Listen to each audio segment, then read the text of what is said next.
Boa noite a todos, sejam muito bem-vindos a mais uma reunião de estudo aqui do Centro Espírita Os Humildes de Jesus. Hoje o nosso tema será a Semana Santa e toda a relação espiritual que ela tem. É muito comum os espíritas kardecistas terem muita dúvida sobre como eles devem se portar na Semana Santa.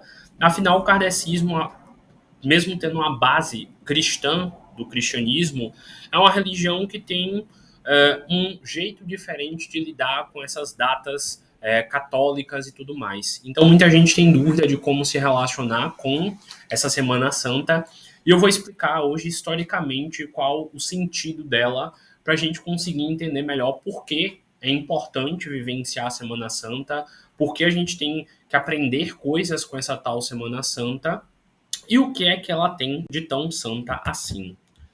Bora lá. Primeiro de tudo, eu vou ter que fazer uma grande recapitulação histórica para vocês realmente entenderem a origem dessa data, entenderem qual o significado dela e por que vocês deveriam ter noções sobre este momento, sobre essa data, para a evolução espiritual e o desenvolvimento de vocês. Primeiro de tudo, a gente tem que entender que a religiosidade sempre foi algo presente na nossa existência. Desde lá da antiguidade, sempre as pessoas, quando se uniam em grupos, em tribos, em algum tipo de conexão, desenvolviam algum tipo de fé.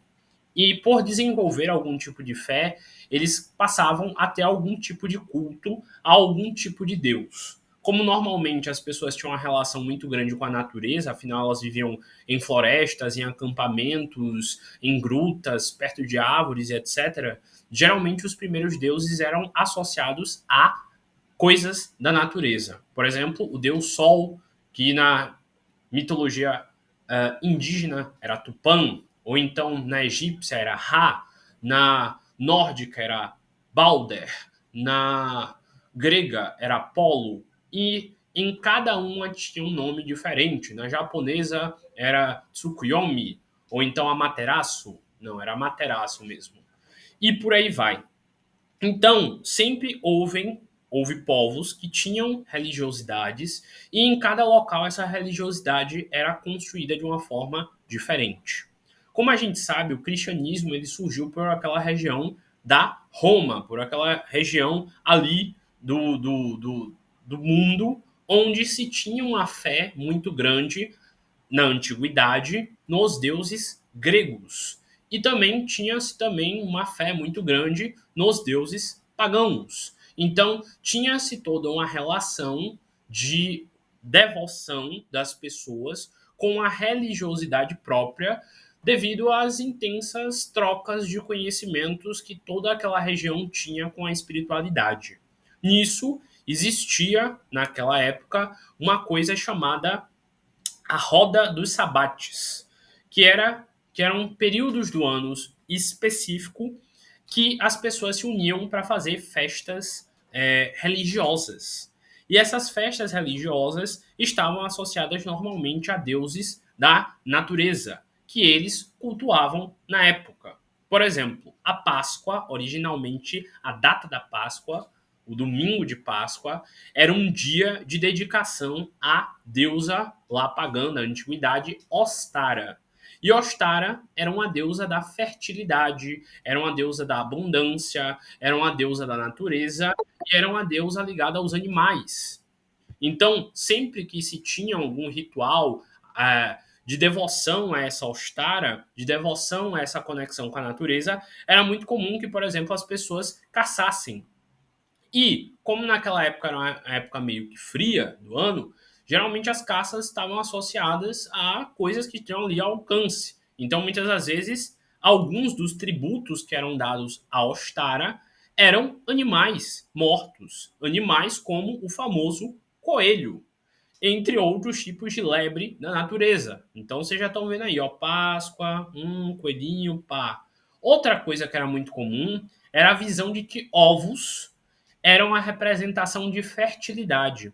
Afinal, era do ovo que, sendo chocado pelo cuidado da mãe, pelo cuidado da mãe natureza, já que Ostara era a representação da mãe natureza, esse ovo sendo chocado virava vida. Então, o ovo de Páscoa e toda essa criação e essa idealização dele como sendo um símbolo da Páscoa está associada ao ovo como sendo aquilo que gera a vida. Mas, curiosamente, coelhos são mamíferos, então o coelho nem bota ovo. Mas muitas associações foram sendo feitas e foram, de alguma forma, unindo essa visão do coelhinho com a Páscoa. Mas por que eu estou explicando de Ostara, do coelhinho, desses costumes? Porque geralmente a festa de Ostara, a festa pagã associada a Ostara, que era cultuado pelos pagãos, pelos povos, por exemplo, os povos gentios e outros povos que citam lá na Bíblia e aqui no Evangelho segundo o Espiritismo como povos que tinham um culto à natureza, era citado que eles geralmente tinham essa festa de Ostara, essa festa em prol da natureza, no equinócio de primavera, que é exatamente o dia que aconteceu alguns dias atrás. Foi lá pelo dia 21, dia 22, que teve o equinócio. Se eu não me engano, foi isso. Deixa eu garantir aqui qual foi a data, só para ter certeza. Mas o equinócio, para quem lembra, eu expliquei lá na época da palestra sobre o Natal, que o equinócio era o dia onde a natureza tinha um ciclo. Foi 20 de março o equinócio desse ano. 20 de março à meia-noite e 6.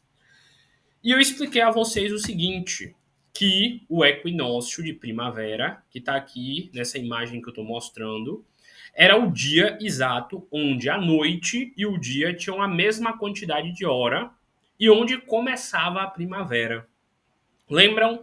Para quem estava na palestra de Natal, que tem lá no canal do YouTube, inclusive, tem lá solstício de verão, etc., eu expliquei que no solstício de verão, o que é que acontecia?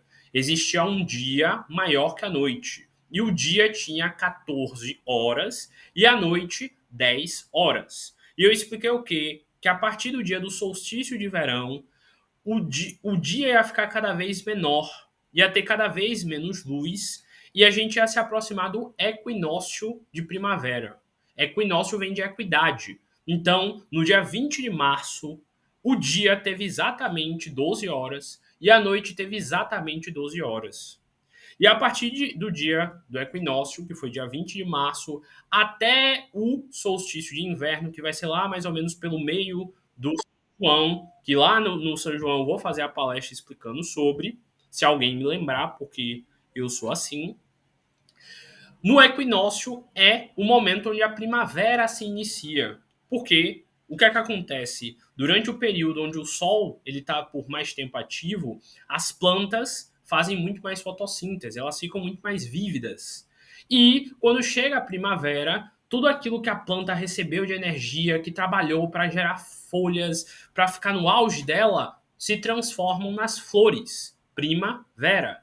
E as flores também eram muitas das coisas doadas, colocadas no culto ao Ostara. Lembra? Representando a Páscoa.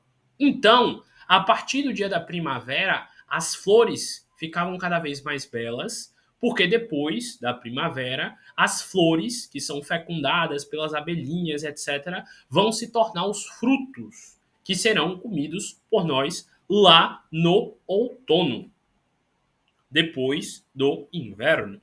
É isto? É isto. Pelo que eu lembro, é isto. Então, a Páscoa, ela surgiu com todo esse contexto de uma ligação com a natureza de nós humanos. Só que, quando a Igreja Católica começou a existir, a Igreja Apostólica Romana, para tentar abafar e esquecer essas datas pagãs, essas datas da nossa relação ancestral com a natureza, eles começaram a colocar as datas festivas do calendário católico em cima das datas do calendário pagão. Então, quando o cristianismo iniciou lá, quando veio Cristo, quando teve toda aquela história dele e tudo mais que a gente vai estudar daqui a pouco, mais para frente na palestra eu vou contar partezinhas dessa história, ele veio e construíram uma nova forma de se cultuar a fé através do cristianismo.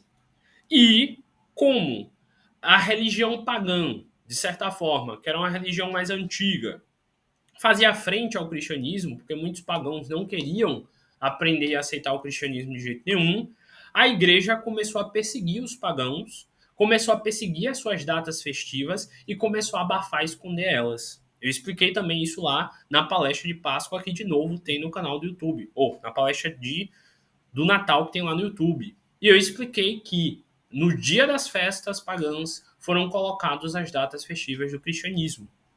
Então, a Páscoa ela foi colocada exatamente em cima da festa de Ostara, da festa do equinócio de primavera, como forma de abafar e esquecer a antiga religião pagã e de revitalizar ela de forma onde, através da sua conexão com a ressurreição de Cristo, você, de certa forma, cultua praticamente da mesma forma o que se cultuava na época de Ostara. Já que, por Ostara ser uma deusa da natureza, às vezes alguns cultos diziam que ela não gostava que as pessoas comessem carne de animal durante esse período próximo à festa de Ostara, como uma forma de respeito a ela, já que Ostara era a representação da mãe natureza e os animais eram parte da natureza. Então, toda essa ideia de não comer carne, de evitar alguns alimentos durante o período da quaresma, que é o período que antecede a festa de Ostara lá no paganismo, as pessoas começaram com esse costume de também não comer alguns alimentos, alguns tipos de carne, em respeito a Ostara, que o cristianismo pegou lá como forma de culto na Páscoa também, antes do período da Páscoa, antes do período de ressurreição de Cristo, na quaresma não comer alguns alimentos. Então vejam como tudo vai conectando. Ah, Francisco, mas de onde é que tu está tirando isso? Bora lá. Em 325 depois de Cristo, teve um concílio chamado Concílio de Niceia. Os concílios eram momentos onde a Igreja Católica se reunia e os sacerdotes da época, os bispos, os arcebispos, se juntavam para decidir coisas da igreja. Quando é que vai ser o dia de São Bento? Quando é que o dia vai ser de São não sei quem? Quando é que vai ser o dia de São Pedro? Quando é que vai ser o São João? Eram nesses concílios que eram determinadas as coisas. E no concílio de Nicéia, de 325, foi, porque tiveram vários outros concílios. Teve concílio de Nicéia, se eu não me engano, também em 250 depois de Cristo e por aí vai. Nesse concílio específico que eu estou falando, que a data da Páscoa foi instituída. E bora parar para pensar. Que nem eu falei lá no início, a Semana Santa ela sempre muda de data de acordo com o ano, correto? Por quê? Porque a data da Páscoa ela é sempre celebrada no primeiro domingo após a primeira lua cheia, que ocorre após o equinócio de primavera ou outono. Geralmente o de primavera, que é o que a gente está começando, não é isso? A gente está na primavera, tá? Primavera. Não, primavera é 22 de setembro. Isso. Sabe por que eu estou trocando? É porque a região norte ela tá entrando no outono e a região sul, que é onde a gente mora aqui, tá entrando contrário. A gente está entrando no outono e lá eles estão entrando na primavera. Por isso que eu troquei. Porque lá, como vocês sabem, olhando lá o mapinha do planeta, a região norte ela tem ciclos opostos, que nem eu também falei lá na palestra do solstício de verão. Que aqui, enquanto a gente estava morrendo de calor no verão, eles lá estavam morrendo de frio no inverno. Tanto que eu expliquei que tinha a neve, e nos filmes de Páscoa, de Natal, sempre tem a neve e tudo mais. Então, só adaptem o que eu expliquei com o período certo. Onde é que eu estava? Isso. O outono começou no dia 20 de março, por isso das frutas, etc, etc, e por isso de Ostária, etc, etc. Nisso, me perdi por causa da data. Deixa eu lembrar, recapitulando. Sim, o concílio de Nicéia ele foi determinando como é que cada data seria, quando cada tempo seria. E eu expliquei por que cada ano muda de data o período da Páscoa e a Semana Santa. Por quê? Porque a data da Páscoa, segundo o Concílio de Nicéia de 325, é celebrada no primeiro domingo, vulgo esse domingo que vai ter agora, depois da primeira lua cheia, que foi ontem à noite, dia 25 de março, a primeira lua cheia depois do primeiro equinócio no caso, na região norte, agora lá, o equinócio de primavera, e no caso nós, cá da região sul, o equinócio de outono. E por que tem que ser no primeiro domingo, depois da primeira lua cheia, depois do equinócio de outono ou de primavera, Francisco? Bora lá. Vocês lembram que lá no dia de Natal eu expliquei o que para vocês? Que enquanto cá, no dia 21, 22 de dezembro, a gente está tendo o dia mais longo do ano de 14 horas, lá eles tinham a noite mais longa do ano de 14 horas. O equinócio, ele representa exatamente o momento, no caso aqui, para gente do sul, onde o dia e a noite têm exatamente a mesma hora. E a partir de hoje, quer dizer, a partir do dia 20 de março, que foi o dia do equinócio, cada dia ficará mais escuro. Cada dia terá mais tempo de noite e menos tempo de dia. Então, a maioria das festas pagãs desse tempo aqui, do equinócio para frente, eram festas associadas a você aumentar sua fé, a você aumentar sua conexão com Jesus, a você aumentar sua proteção espiritual, porque, segundo a visão da antiguidade, quanto mais tempo de noite se tinha, pior era e mais assustador o mundo ficava. Afinal, eles não tinham lâmpada, eles não tinham, nem sabiam direito fazer fogueira. Então, imagina aí, uma noite longa era a pior coisa para eles. Então, as festas associadas a esse período, lá para eles, eram festas super importantes para você ligar a sua conexão com Deus. Então, por isso o equinócio. Porque na data do equinócio em diante, lá para eles, se tornaria a vida, entre aspas, mais difícil. Quer dizer, a vida se transformaria melhor. Porque lá para eles estava começando a cada vez mais o frio ficar distante. Já que, para a gente, tecnicamente, o frio está ficando cada vez mais perto lá para a época do São João. Então é espelhado. Quando eu explicar de alguma forma meio errada, é porque, na verdade, eu estou pensando no hemisfério norte em vez do hemisfério sul. Então, por que a primeira lua cheia? Porque também, sempre na antiguidade, a lua tinha uma relação muito, muito intensa com o lado espiritual, com a mediunidade. A lua representando a conexão com as marés, a subida e a descida da maré.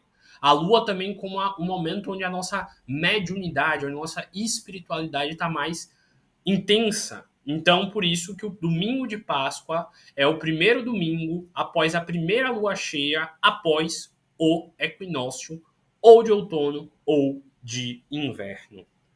Então, a explicação que se é dada é que, a partir do domingo passado, que foi o domingo. Qual foi a data desse domingo mesmo? Que eu nem lembro mais. Foi dia 24. A partir do dia 24, que foi o nosso domingo, começou o Domingo de Ramos. Por que Domingo de Ramos? Vou explicar também. Mas só lembrando, em cada religião a Páscoa é diferente. Por exemplo, os judeus eles têm uma Páscoa numa data diferente. E, sim, o Carnaval. Caso vocês não saibam, a data do Carnaval sempre é escolhida 40 dias antes do domingo de Páscoa. Por que 40 dias antes do domingo de Ramos? Domingo de Ramos, que foi, no caso, o domingo que passou agora. Porque o carnaval é, lá no latim, carnavalia, a festa das carnes. E o carnaval era a despedida, o último momento onde você tinha para pecar, fazer tudo de errado, beber, dançar, fazer tudo que você não quisesse. E da quarta-feira de cinzas, contando 40 dias da quarta-feira de cinzas, iniciava o domingo de Ramos. E esses 40 dias são os 40 dias da quaresma, que, como eu expliquei, esses 40 dias, eles são 40 dias que, segundo a visão católica, você tinha de passar meditando, alguns dias jejuando, evitando carne, que nem eu já expliquei por causa de Ostara, etc. E depois o cristianismo associou como não comer carne, como o ato de você jejuar sobre a vida do animal que estava sendo morto e dos seus irmãos que às vezes não têm alimentação, que eu também já expliquei em outra palestra, e também o hábito de comer às vezes peixe. E aí também a igreja na época associou aquele milagre de Jesus com os pescadores como o peixe sendo, entre aspas, o único tipo de carne que poderia ser comida durante esse período de quaresma. E a quaresma ela tem 40 dias, porque tinha toda uma explicação numerológica, cabalística lá na antiguidade, de que 40 era um número sagrado. Por quê? Porque, por exemplo, para quem não lembra, no dilúvio, Noé sobreviveu lá no mar, no dilúvio, por 40 dias e 40 noites. E nas tradições cabalísticas antigas, o número 40 é um número de tipo desenvolvimento espiritual. Como eu falei também para vocês várias vezes, 40 anos na antiguidade era tipo você já muito velho perto de morrer. Então, 40 também é uma data que associa-se a uma longevidade, a uma pessoa já no auge da vida, já perto de morrer, porque na antiguidade a gente tinha uma vida bem curta, 40 anos você já estava tipo com 90 e poucos na antiguidade, de tão cedo que as pessoas morriam. E também porque tem várias histórias com 40. Por exemplo, a travessia do deserto que Moisés fez em 40 dias e 40 noites, ou 40 anos, enfim. Uh, tem também o jejum de Jesus no deserto, que ele ficou sendo tentado pelo diabo, que também, segundo a Bíblia, foram 40 dias. Então, 40 da quaresma é por causa disso. 40 dias onde você está testando sua fé, onde você está testando sua conexão espiritual e você está resistindo aos erros, resistindo à conexão emocional errada com os obsessores, com os espíritos atrasados e por aí vai. Então, do período do carnaval até o domingo de Ramos, que foi esse domingo que passou, nós deveríamos ter estado meditando todos os dias, se conectando o tempo inteiro com Deus, agradecendo o tempo inteiro a vida, refletindo o tempo inteiro a vida de Jesus Cristo, o sofrimento que ele passou, as tentações e tudo mais, coisa que hoje em dia ninguém faz, infelizmente, mas que originalmente era para ser assim. E aí, nesse domingo que passou agora, começava o domingo de Ramos. Por que domingo de Ramos, Francisco? Porque o domingo de Ramos é a representação da data que representa a chegada de Jesus a Jerusalém. Para quem não sabe, quando Jesus chegou a Jerusalém, os homens que viviam lá na época cortaram inúmeros galhos de palmeira e fizeram toda uma cobertura com ramos de palmeira e também colocaram ramos de palmeira no chão para que fosse tipo um tapete vermelho para Jesus chegar na cidade. Tanto que, se vocês pararem para lembrar da história do Brasil, quando os portugueses vieram para cá, eles mandaram plantar as palmeiras imperiais, fazendo tipo um corredor na entrada do palácio que eles iriam viver. Porque muitos reis, depois de Jesus, que se diziam também reis, enfim, queriam ter um caminho cheio de palmeiras para passar para serem abençoados como mestre. Para quem vive em cidade mais antiga, Nazaré também, por exemplo, o cais da cidade de Nazaré era todo de palmeiras imperiais, representando também de novo essa conexão. E por que a palmeira? Porque a palmeira é uma árvore, é uma planta muito resistente e que aguentava muita coisa, aguentava calor, enfim. E nisso foi criando essa ideia de que a palmeira era um símbolo de resistência e tudo mais. Então, no domingo de Ramos, em específico, seria o momento onde você deveria refletir sobre a chegada do Senhor à sua vida. O momento onde você começou a ter mais fé, o momento onde você começou a vivenciar a sua espiritualidade, o momento onde você começou a crer em Cristo e também essa chegada de Jesus a Jerusalém, que todo cristão deveria conhecer a história de como foi importante esse momento, porque foi nesse momento do domingo de Ramos e a chegada de Jesus a Jerusalém que as coisas começaram a acontecer para que houvesse depois a Santa Ceia, para que houvesse depois a ressurreição dele e tudo mais que aconteceu. Então, o domingo de Ramos, ele é um dia para você, em principal, refletir sobre três coisas. A famosa paixão de Cristo, por isso que tem sempre a encenação, a morte dele e a ressurreição dele. E como eu falei, é o tema de hoje, a ressurreição e a reencarnação de Cristo e a visão espiritual disso. Então, o domingo de Ramos é todo para você meditar sobre isso. E cada dia da Semana Santa tem um significado diferente. Por exemplo, a segunda-feira, após o domingo de Ramos, Deveria ser o dia da proclamação das missas católicas, falando sobre o Evangelho de João e sobre a visão de João do que aconteceu na época com Cristo. Seria um dia para você estudar sobre tudo o que aconteceu com Jesus perto da ressurreição, perto do momento onde ele foi lá morto pela lança do soldado Longinos lá na cruz. E era um dia, a segunda-feira, para você ficar refletindo sobre quantas coisas aconteceram com o mestre.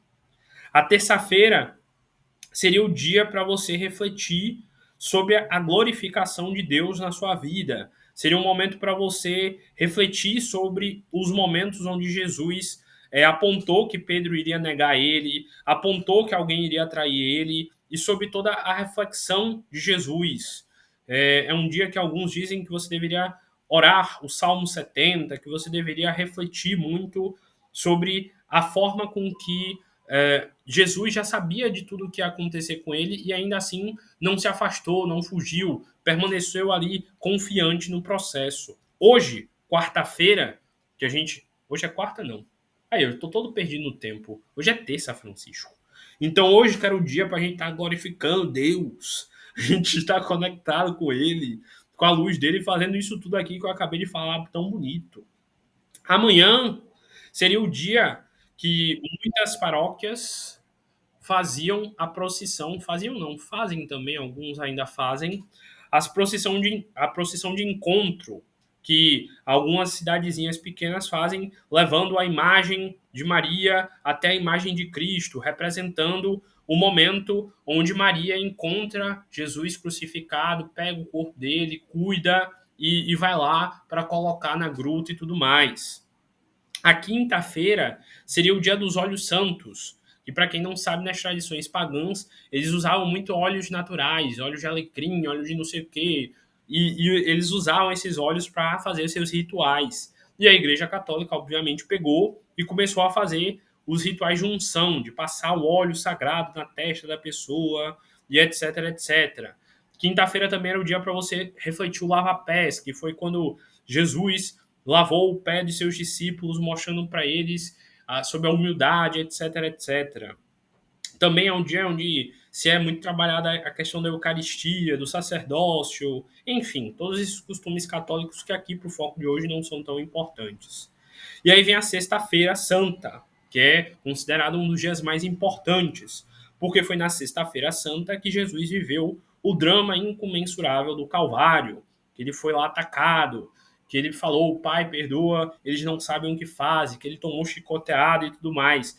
Seria o dia da Sexta-feira Santa que a gente mais deveria orar, refletir e pensar, poxa, olha o quanto ele sofreu simplesmente por ser bom, por pregar o amor.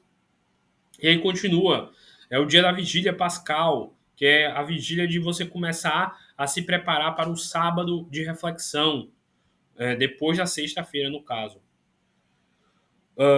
Não, é isso. O sábado é a via sacra e toda aquela reflexão sobre o Calvário e tudo mais, e o sábado, que é o sábado santo, que é o sábado que tem a vigília pascal.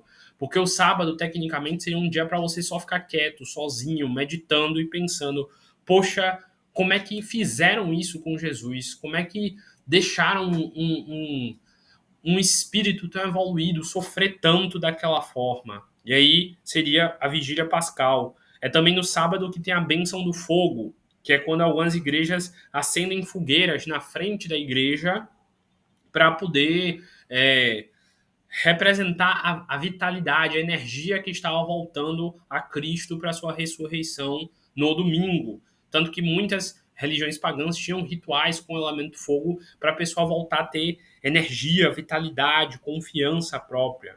Tem a procissão do Círio Pascal, tem a proclamação da Páscoa lá no sábado na meia-noite, quase voltando, iniciando o domingo, e o domingo de Páscoa finalmente sendo a tal ressurreição de Cristo. Então, observem como tem uma ligação profunda toda a relação da natureza com a Páscoa. Observem como tem uma relação profunda dos ciclos, como o equinócio, a lua cheia, o domingo, em específico de Páscoa, com as tradições pagãs. Observem mais uma vez que o Sol, como eu expliquei lá no solstício de verão, é o que domina todo esse processo de desenvolvimento que nos chega a viver o carnaval, depois a quaresma, depois o domingo de Ramos e cada um desses dias santos. E de como a Páscoa, no final, representa exatamente a grande ressurreição e a reencarnação, que é o nome aqui do texto. Esse texto é um texto do Evangelho segundo o Espiritismo, que ele vai explicar essas diferenças entre o que é ressurreição e o que é a reencarnação. E esse texto ele vai fazer uma explicação profunda sobre como, na época, era importante que realmente fosse uma ressurreição aquilo que Cristo fosse realizar. Porque os apóstolos que vieram antes de. Os apóstolos não, os profetas que vieram antes de Cristo, eles falavam que o Filho de Deus, o Filho do Deus vivo, iria vir à Terra, iria morrer e iria voltar ao mesmo corpo, que é a ideia da ressurreição. Tanto que a ressurreição é um dos assuntos mais debatidos quando a gente vai estudar essa parte espiritual, porque tem muitas teorias de que vocês podem nem imaginar do que realmente foi a tal ressurreição. Tem várias teorias de que, por exemplo, de que fizeram Jesus entrar num estado parecido com a morte para que assim Maria deixasse ele ser pego, quer dizer, os soldados deixassem Maria pegá-lo e que ele depois foi curado. Tem teoria que diz que Jesus não morreu nessa época, não teve ressurreição, que ele continuou vivo, que se escondeu em outro canto. Tem teoria de tudo que é tipo, se você quiser pesquisar. Mas qual é o simbolismo da ressurreição para a gente que quer entender esse lado espiritual? A ressurreição nada mais é do que uma morte e uma vida na própria vida. O que vocês precisam entender é que nós, o tempo inteiro, estamos vivendo ressurreições. Que a ressurreição nada mais é do que um momento de transformação. Por exemplo, a versão de vocês que existia antes de ouvir essa palestra morreu, porque uma nova versão nasceu dentro de cada um de vocês com todo esse conhecimento que eu acabei de passar. A vida inteira é feita de ressurreições porque o tempo inteiro você está matando e acabando com ciclos da sua vida e uma nova versão sua está renascendo com mais conhecimento, com mais aprendizado, com mais entendimento da vida. Uma pessoa que, sei lá, foi em depressão profunda e depois voltou a ter amor pela vida e se reconstruiu. Ela viveu uma ressurreição. Uma pessoa que estava com câncer, estado terminal, quase falecendo e conseguiu, através da quimioterapia, da radioterapia, ficar boa. Ela teve uma ressurreição também, porque aquela versão dela morreu. Uma pessoa que passou por muitas dificuldades e conseguiu vencer na vida e hoje em dia está bem, ela vivenciou também uma ressurreição. Porque parte dela, que fazia mal a ela, morreu. E uma nova versão dela se refez e ressurgiu dentro dela. Tanto que tem toda aquela história dos 3 dias, da volta de Jesus, da ressurreição dele, que ele voltou à carne, etc, etc, etc, como sendo a representação disso. De que, mesmo nos momentos de maior dor, como no Calvário, sendo chicoteado, sofrendo um ataque com a lança de Longinos e etc, etc, Jesus foi capaz de ter uma ressurreição, de voltar com ainda mais glória, com ainda mais poder, com ainda mais beleza, com ainda mais luz, para ser ele mesmo. Então a grande reflexão da Semana Santa, se você quiser, medite. A gente ainda está na terça, não é isso? A gente ainda tem vários dias aí para a gente trabalhar. Se você quiser meditar sobre cada um dia, se você quiser pesquisar sobre o significado de cada um dia, tem muito material aí. O importante é você entender esse ciclo. Poxa, qual foi a importância? Por que o mundo inteiro mudou pelo exemplo de Jesus? O que a história dele nos ensina? O que eu, como espírita ou como católico, devo fazer na Semana Santa? O que eu devo pensar? Por exemplo, sempre me perguntam, até citei lá no início da palestra que a Maria José perguntou várias vezes aí, nas Páscoas anteriores, quando ela estava começando a aprender, o costume de comer a carne ou não. Já expliquei. Muitas das vezes acreditavam que a carne ela tinha uma densidade diferente e que se você comesse, alimentasse de carne durante esse período da quaresma, tecnicamente você não ia conseguir meditar bem, refletir bem, etc, etc. O jejum é porque tecnicamente quando você passa fome, quando você sente fome, Você começa a meditar e refletir sobre as pessoas que estão passando fome ao seu redor e que você esqueceu delas, que você às vezes não ajuda elas. Também o jejum é um costume que faz você ser mais solidário.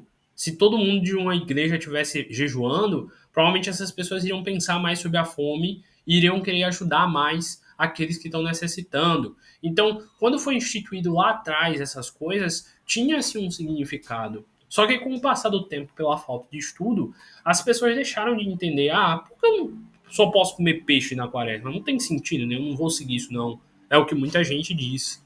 Mas originalmente se tinha, e foi isso que eu tentei mostrar aqui para vocês, que tem toda uma história imensa por trás de cada um de nossos costumes. E que tudo isso acaba nos mostrando o quanto a gente tem que refletir, o quanto toda a vida é uma eterna e intensa meditação sobre o existir e sobre tudo que existiu antes de nós para que a nossa realidade hoje em dia fosse como ela é. Então, eu vou ler aqui um pouquinho, apesar desse texto ser um pouco técnico do Espiritismo e ser um texto que vai focar mais em outros âmbitos que não são o que eu expliquei até agora na palestra, vai ajudar a gente a entender essa questão da ressurreição e a diferença dela da reencarnação, que é quando a gente sabe que o nosso espírito sai do corpo quando a gente morre e a reencarnação é em outro corpo. E a ideia e a principal diferença para a ressurreição é que na ressurreição a gente morre e, entre aspas, voltaria para o mesmo corpo. Tanto que essa ideia de ressurreição, inclusive, é muito mais antiga do que o cristianismo. Caso vocês não lembrem, o que é que os faraós acreditavam? De certa forma, eles acreditavam numa ressurreição. Quando eles morriam, os faraós pediam para que todo o corpo dele fosse mumificado. Para quê? Para que eles pudessem voltar para aquele próprio corpo. Então, de certa forma, eles acreditavam numa ressurreição. Os faraós diziam que vamos construir a pirâmide, que é o meu sarcófago, que é o local para onde eu vou voltar, e quando eu voltar para esse corpo eu vou reinar daqui de dentro o Egito. Então, a visão dos faraós, há muito tempo antes do cristianismo, já era uma visão de ressurreição, de certa forma.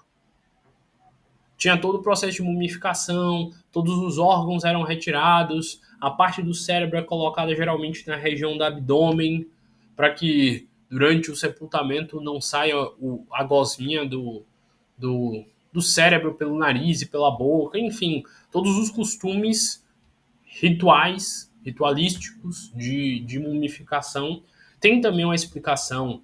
Tinham também as urnas específicas para cada um dos órgãos, enfim. A ideia de ressurreição é muito antiga, tanto filosoficamente quanto fisicamente, de acreditar que realmente a ressurreição seria no mesmo corpo. Tanto que essa história de Jesus e essa visão do cristianismo ficou tão intensa por isso. Porque Jesus, tecnicamente, segundo toda a história, foi o único homem que conseguiu fazer a ressurreição voltando para o mesmo corpo de onde ele tinha, entre aspas, morrido, ou morrido mesmo, depende de como sua fé entende. O kardecismo, obviamente, acredita na ressurreição, que ele sim morreu e voltou para o mesmo corpo.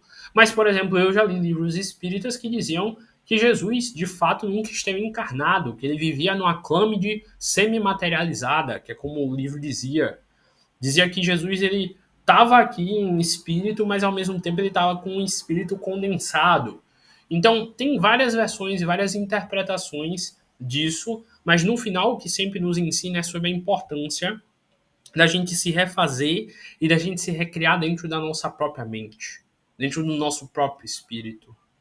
Porque a vida é sobre isso: ressurgir, reencarnar, reconstruir dentro de você uma nova versão aprimorada do seu espírito, do seu ser. E é através disso que você vai crescendo, através disso que você vai se refazendo e se dignificando. Então, todo esse momento da Semana Santa, se as pessoas parassem realmente para refletir, seria um momento incrível, um momento bonito de verdade, para você entender a vida, para você entender os costumes da sua existência, para você entender por que você é como é, da forma que é, e qual a utilidade disso tudo, e onde você vai chegar com esses conhecimentos, com essas reflexões. E eu falei, originalmente a quaresma era um momento onde você tinha de meditar todos os dias. Meditar profunda e vividamente sobre a sua existência, para que assim você soubesse o porquê a sua existência, a sua vida estava como estava. Então, vivam essa tal Semana Santa da forma que vocês acharem que ela pode mais santificar a vocês mesmos. Através das escolhas certas, dos comportamentos certos, santificando o espírito de vocês. Vivam da melhor forma possível isso. Como o Centro Espírita Humilde de Jesus é um centro espírita de Nazaré, eu tenho de falar um pouquinho também. Lá na minha cidade, Nazaré, que é a cidade onde esse centro espírita é, a gente tem uma cultura de vivenciar a Semana Santa muito intensa, porque lá a gente tem a feira de Caxixis, que é uma feira local onde são vendidos vasos feitos de argila, de barro, e, originalmente, essa festa era sempre feita junto com a Semana Santa. Era um momento onde esses artistas traziam esses cachixis, esses pequenos objetinhos de barro para vender. E até hoje lá tem a feira de cachixis, a festa de cachixis, e durante a Semana Santa inteira existem várias procissões e festas religiosas lá na cidade, que inclusive por algum tempo também brigaram com as festas pagãs. Afinal, lá na minha cidade, como a gente bem sabe, também tem nos dias da Semana Santa festivais com artista, com música, e o pessoal bebe, o pessoal dança, o pessoal canta e se alegra também, porque cada um tem a sua forma de festejar este momento. E os padres de lá da cidade sempre falam nessa época do quanto eles queriam que as pessoas reavivassem a fé delas. Porque se tecnicamente as pessoas soubessem isso aqui, talvez elas não fossem querer passar a Semana Santa delas bebendo sem parar, fazendo tudo que a carne deseja sem parar em todos os excessos. Eu não estou aqui querendo ser puritano, ditar regra, não. Só estou explicando que tem-se como ter um equilíbrio, sabe? Tem como ter a nossa parte da fé e a nossa parte da diversão também. E isso é uma das coisas que o pessoal lá, pelo menos o pessoal católico, que tenta manter a tradição das procissões e tudo mais viva, mais se questiona e mais reflete nesse tempo de Semana Santa. Se eles estão santificando o corpo deles, se eles estão santificando o espírito deles.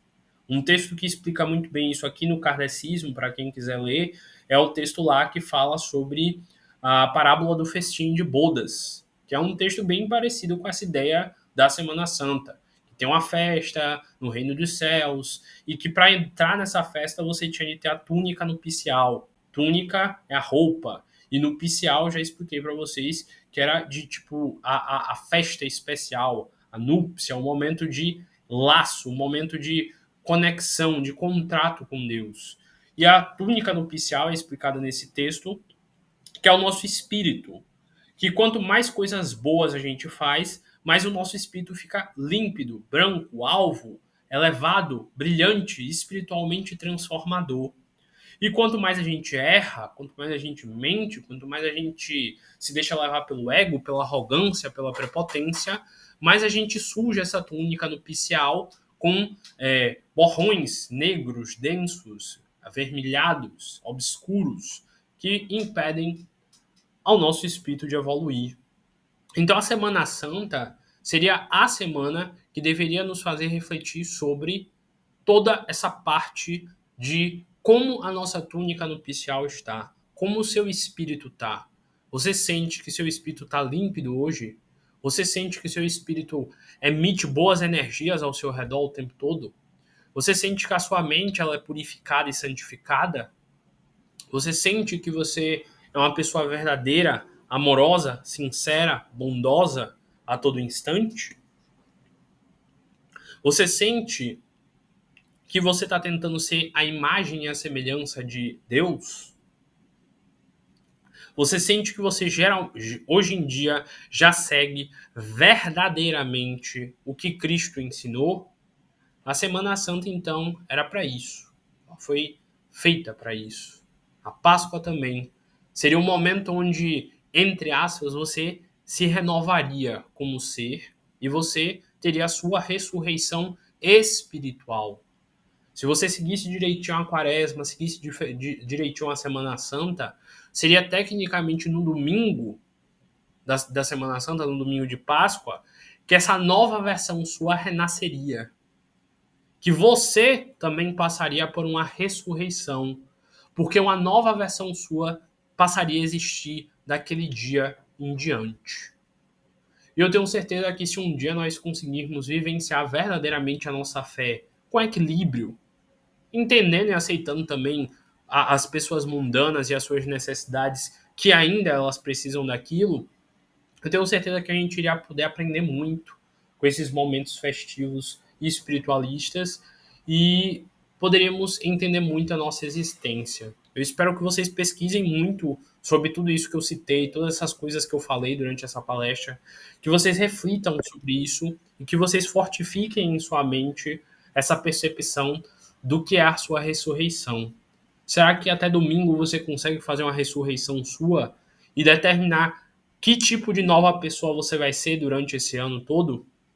Eu espero que você consiga. Talvez não seja ainda nesse ano, já que a gente já passou por tudo. Mas que tal o próximo ano você tentar, realmente após o carnaval, tentar seguir do seu jeito a quaresma? Não precisa deixar de comer tudo. Se você quiser, deixe. Se você não quiser, não deixe. Mas, sei lá, tentar seguir a quaresma todo dia fazendo uma oração diferente. Se você gosta do catolicismo, lendo um salmo diferente. Se você é espírita mesmo, lendo um texto do Evangelho segundo o Espiritismo cada um dos 40 dias da quaresma. Se você é do misticismo, da espiritualidade, da magia, cada um dos 40 dias estudando sobre os 4 elementos, quatro pilares, 4 elementos. Enfim, seguindo a sua fé, seguindo a sua conexão, tentar usar desse período da quaresma, esse período da Semana Santa, para que realmente na Páscoa não seja só Jesus que tenha a sua ressurreição, mas que você também. E eu tenho certeza que quanto mais você santificar, transformar, meditar intensa e profundamente sobre quem você quer ser e sobre a melhor versão sua que você pode alcançar, eu tenho certeza que um dia você vai encontrar dentro de você o sucesso como a única possibilidade.